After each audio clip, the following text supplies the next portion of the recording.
قدم زدن در دل تاریکی، هنر تصمیم گیری در شرایط ابهام. فصل 4، بازگشت پذیری را به سلاح برترت تبدیل کن. اکنون تو می‌دانی که نقشه‌ای در کار نیست.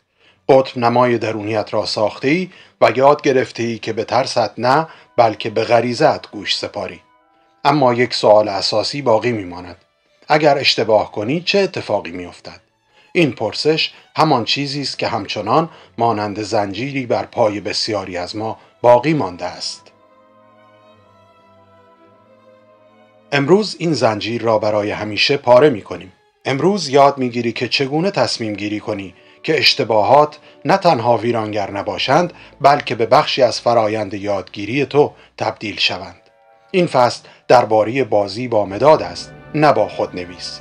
آماده باش تا سنگینی تصمیم‌ها را از دوشت برداری. بخش اول، خلبان در برابر مجسمه ساز. دوگانگی بنیادین هر انتخاب. همه تصمیمات در زندگی یک وزن و یک پیامد یکسان ندارند. این یک توهم خطرناک است که با همه انتخاب‌ها به یک شکل برخورد کنی.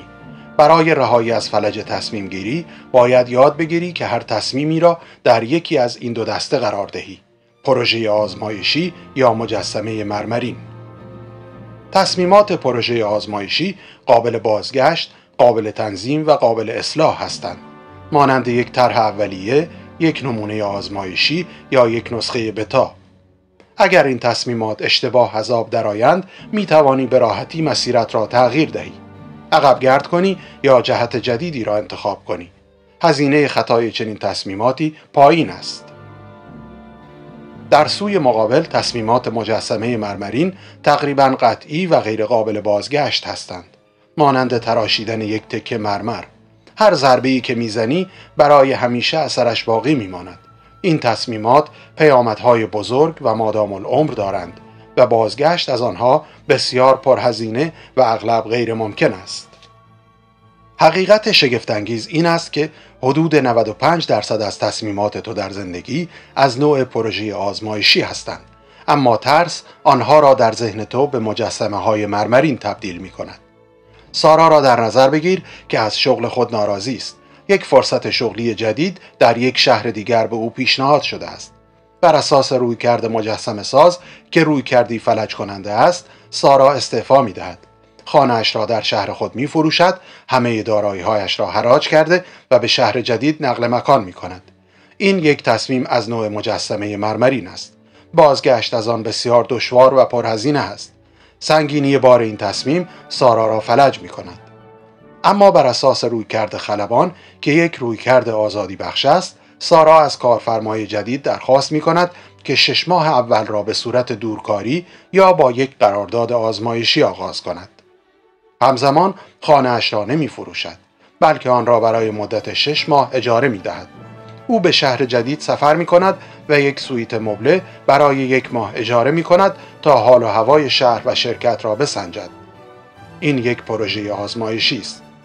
اگر کار جدید جواب نداد، او به راحتی می تواند به زندگی قبلیش بازگردد. هزینه اشتباه بسیار پایین است. این آزادی عمل به سارا جسارت اقدام می دهد. نکته اینجاست: تو باید همواره در حال تبدیل پروژه های مجسمه‌ای به پروژه های آزمایشی باشی. این بزرگترین سلاح تو در برابر بلا تکلیفی است. بخش دوم، تمرین پیشبینی شکست. چگونه هر تصمیمی را قابل بازگشت کنی؟ حالا چگونه این کار را در عمل انجام دهی؟ با قدرتمندترین تکنیک ممکن، تمرین پیشبینی شکست. این تکنیک ساده اما دگرگون کننده است. پیش از گرفتن هر تصمیم مهمی با خودت یا تیمت این سوال را به قطعیت مطرح کن: اگر این تصمیم شکست بخورد، چگونه می توانیم آن را لغو یا اصلاح کنیم؟ این سوال بازی را به کلی تغییر می دهد. تو را از حالت دفاعی خارج می کند و به حالت تهاجمی می برد. به جای ترس از شکست، تو در حال برنامه ریزی برای مدیریت آن هستی. این کار اشتباه را از یک فاجعه به یک داده آموزشی تبدیل می کند. یک کارآفرین به نام علی را در نظر بگیر که قصد دارد یک محصول دیجیتالی جدید را راه اندازی کند.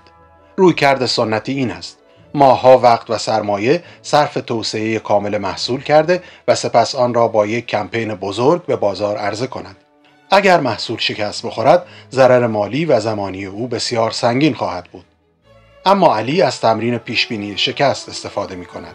او از خودش می پرسد چگونه می توانم این محصول را به گونه ای راه اندازی کنم که در صورت شکست بتوانم به راحتی جهت خود را تغییر دهم.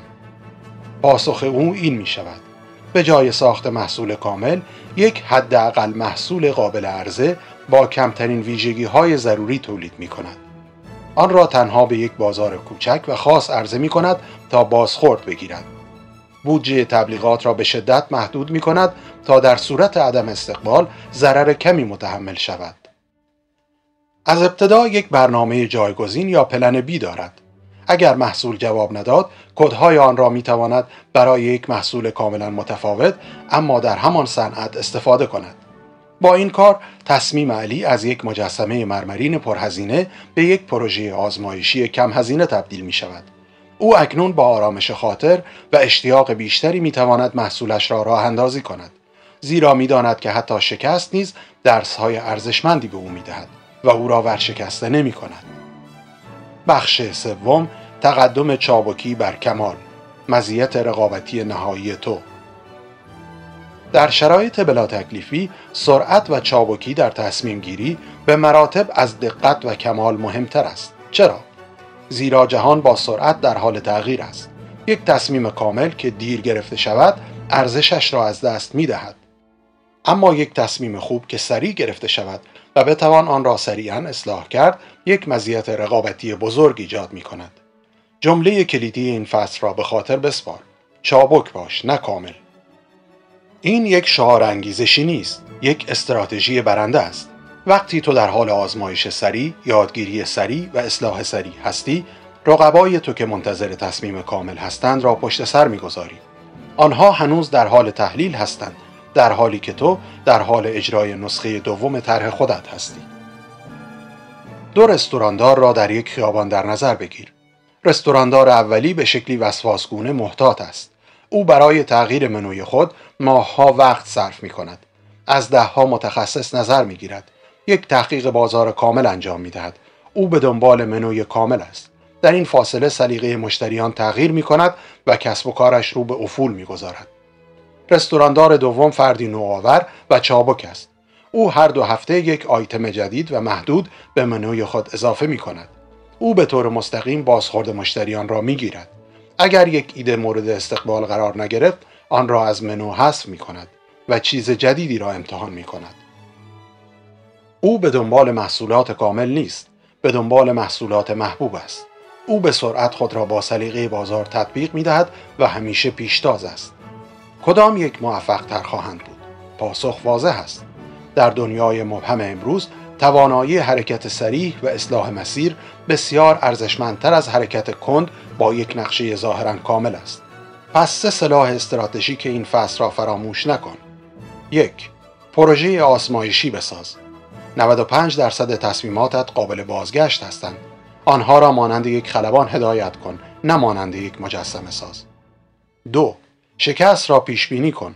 همیشه از خودت بپرس چگونه میتوانم این تصمیم را در صورت شکست لغو کنم؟ این سوال ترس تو را از بین میبرد. 3. چابکی را انتخاب کن. در بلا تکلیفی سرعت و توانایی اصلاح بر دقت و کمال ارجحیت دارد. چابک باش، نه کامل. حالا وظیفه عملی تو برای این فصل این است: به مهمترین تصمیم مبهمی که همکنون با آن روبرو هستی فکر کن. یک تکه کاغذ بردار و در بالای آن این سوال را بنویس: چگونه میتوانم این تصمیم را به یک پروژه آزمایشی کم هزینه تبدیل کنم؟ سپس حداقل 3 راهکار عملی بنویس. برای مثال، به جای متعهد شدن تمام وقت میتوانم 1 ماه به صورت آزمایشی شروع کنم. به جای سرمایه گذاری کل پسندازم تنها 10% آن را سرمایه گذاری کنم. به جای قطع تمام گزینه‌های دیگر تنها یکی از آنها را به طور موقت مسدود می کنم. این تمرین بلافاصله بار سنگین تصمیم را از دوش تو بر می دارد و راه را برای اقدام جسورانه هموار می کند. تبریک می گویم. تو اکنون بر قدرت بازگشت پذیری مسلط شده ای. تو یاد گرفتی که چگونه تصمیم‌ها را سبکبار کنی تا بتوانی با چابکی یک قهرمان به پیش بروی. اما یک سوال حیاتی دیگر وجود دارد. دقیقاً چه زمانی باید اقدام کنی؟ چگونه بفهمی که اطلاعات کافی است و دیگر نباید منتظر ماند؟ در فصل بعد قانونی را به تو آموزش می‌دهم که این معما را برای همیشه حل می‌کند. قانون 70% اطلاعات قابل اقدام. این فصل تو را از دام تحلیل فلجساز نجات خواهد داد و به تو خواهد آموخت که چگونه در نقطه طلایی بین اطلاعات و عمل نیرومند شوی. اگر این آموزش برای تو ارزشمند بوده و نمیخواهی ادامه این سفر دگرگون کننده را از دست بدهی، حتما این کانال را سابسکرایب کن. زنگوله را هم فعال کن تا به محض انتشار فصل جدید اولین نفری باشی که آن را دریافت می کند. از تو بابت اعتمادت و همچنین بابت زمانی که برای رشد شخصیت سرمایه گذاری می کنی صمیمانه سپاسگزارم. اکنون دیگر می دانی چگونه سبکبار و چابک حرکت کنی. پس به پیش برو. تا بعد، خدا نگهدار.